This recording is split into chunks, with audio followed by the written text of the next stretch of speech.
Intellectual Business Community, kita jumpa lagi dalam acara The CEO Reference. Dan hari ini kita akan membicarakan satu lagi artikel dari Harvard Business Review bulan Mei tahun 2010 yang berjudul Beating the Odds When You Launch a New Venture.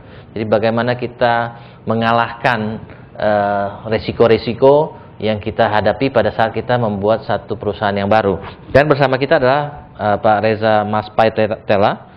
Beliau adalah CEO dan founder dari PT Valdo International. Kita beri tepuk tangan dulu.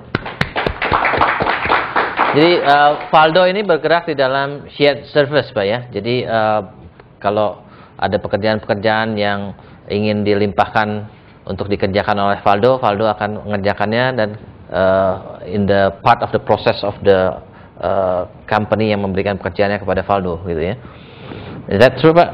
Ya. Ya, jadi betul in simple terms adalah bahwa sebuah kegiatan operasional atau sebuah fungsi di dalam organisasi, apakah itu aspeknya sales, operasional, teknologi ataupun HR yang biasanya dikerjakan oleh perusahaan yang bersangkutan, maka dia bisa menyerahkan the non-core-nya kepada Anda untuk operasionalnya itu untuk dikerjakan untuk kita dengan janji yang lebih efisien, gitu Pak ya. Betul.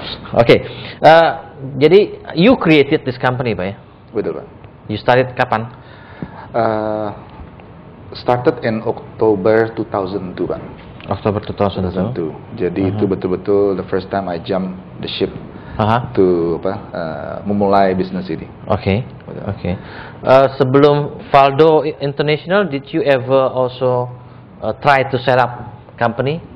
Karena from the research katanya people need to have trial companies, several, before they really make one that is successful.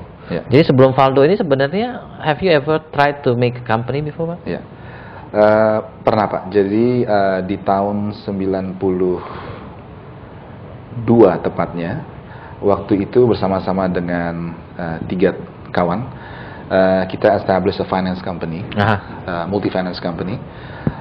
Sampai hari ini multi finance company itu tetap masih berdiri. Is one of also, boleh dikatakan mid menengah sampai besar klasifikasinya saat ini, yang mana kita mulai still own the company. You still own the company? Terpaksa waktu tahun 95 I have to let go the company, karena waktu itu saya pindah kepada GE Capital waktu itu, sehingga conflicting business. Tidak boleh kita memiliki juga perusahaan yang sama, so I have to let go of the share. Sesudah Valdo ini, did you also make some other companies? Saat ini kita masih concentrate on the Valdo services, walaupun pengembangannya itu atau the expansion itu going into a different segment of the industry, tapi juga sektor industri yang berbeda. Jadi at the moment kita lagi sedang fokus on the micro business. Jadi how to masuk to support and also to empower the micro business sector. Tetap untuk share services. Also to share services, tapi juga more in terms of bagaimana enable the micro services yang ada di Indonesia ini, sehingga tujuannya adalah memperkuat mereka, so mereka pun juga bisa mempunyai kemampuan untuk bersaing dengan. What do you mean by micro services? Micro businesses ini mulai dari aspek micro business dalam konteks simpan pinjam atau koperasi simpan pinjam, atau mungkin dalam konteks syariahnya dikenal dengan koperasi syariah itu BMT, yang dimana kita mampukan kemampuan mereka dari aspek teknologi, produk dan servicesnya maupun juga operasionalnya. Nah kemudian bagaimana kita membangun sebuah value chain antara sektor keuangannya tadi dengan sektor real, termasuk juga industri dan perdagangannya lagi. The reason I ask you sebelum Valdo dan sesudah Valdo, karena our discussion today itu lebih kepada new venture, ya, situasi yang dihadapi pada saat setting up new venture. Nah, as a professional background person, kan previous to that you were professionals, Pak ya? Anda kerja buat company, kemudian you set up a company. Biasanya katanya orang yang bekerja di perusahaan itu they have higher risk averse profile dibandingkan orang yang set up a company, karena set up a company of course resikonya lebih tinggi. How did you see the risk at the time Maksudnya waktu Anda bekerja di companies, more or less kan limited risk, Pak ya. Betul. While you set up a company, risknya akan, span-nya akan jauh lebih besar. Exactly. How did you see the risk at that time, Pak? First, the risk itself started with our monthly income, ya. Jadi if toward ourselves. Jadi can we sustain our own individual life dulu?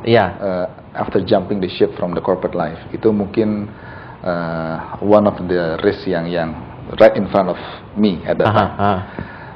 The second adalah whether the business really gonna take off. The idea that I have ini really gonna take off to sustain.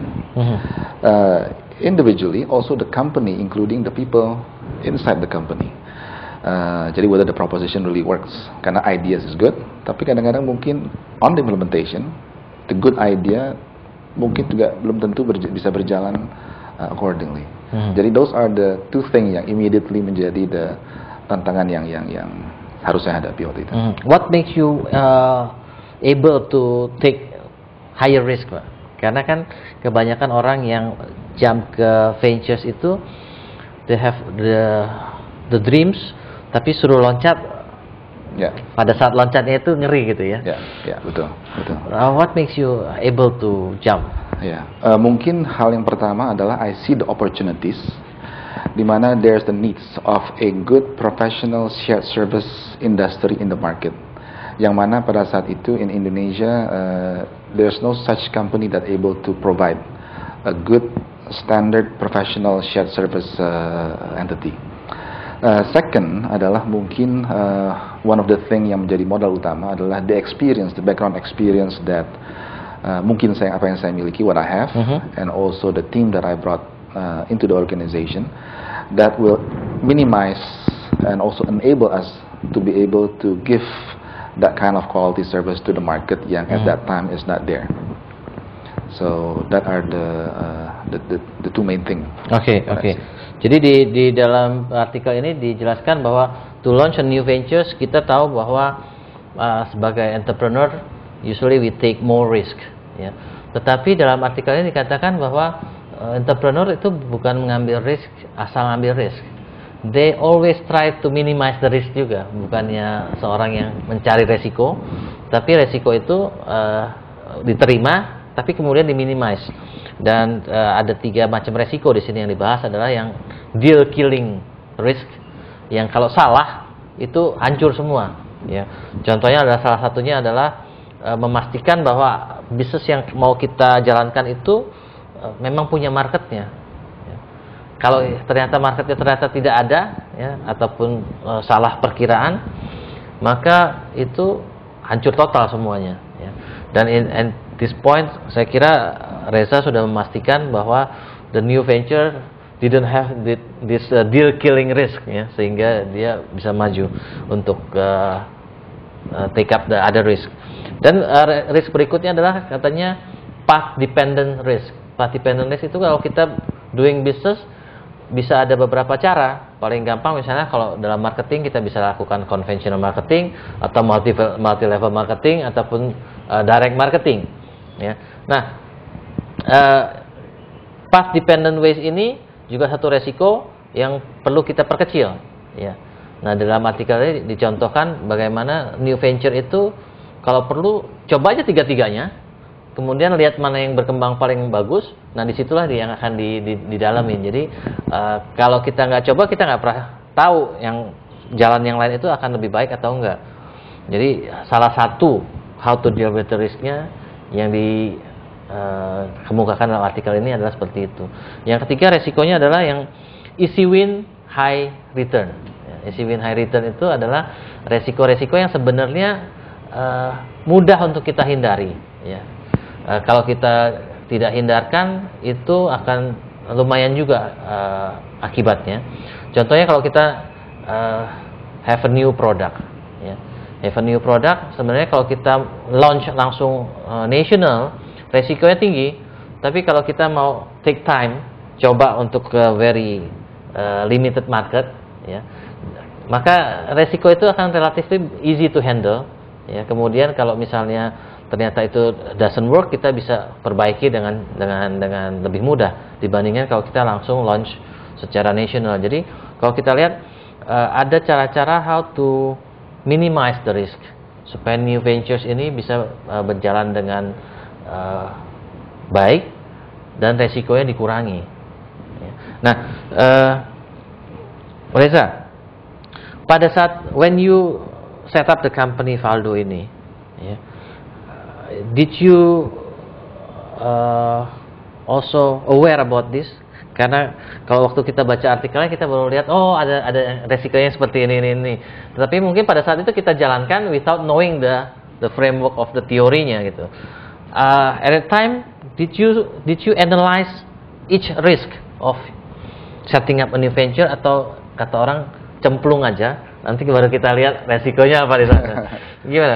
Ya, mungkin being someone yang dari background professional, kita terbiasa dengan melihat how to mitigate risk dalam konteks the financial risk, operational risk, dan beberapa variety of risk yang lainnya. Kalau pertanyaannya, did I do a comprehensive risk analysis sama mitigasinya before jumping the ship, yang sampai akhirnya mungkin a full document of buku how we are trained gitu ya, mungkin itu sih enggak, gitu ya. Tapi bahwa prosesnya itu gone through gitu ya, itu memang snapshot itu saya laksanakan.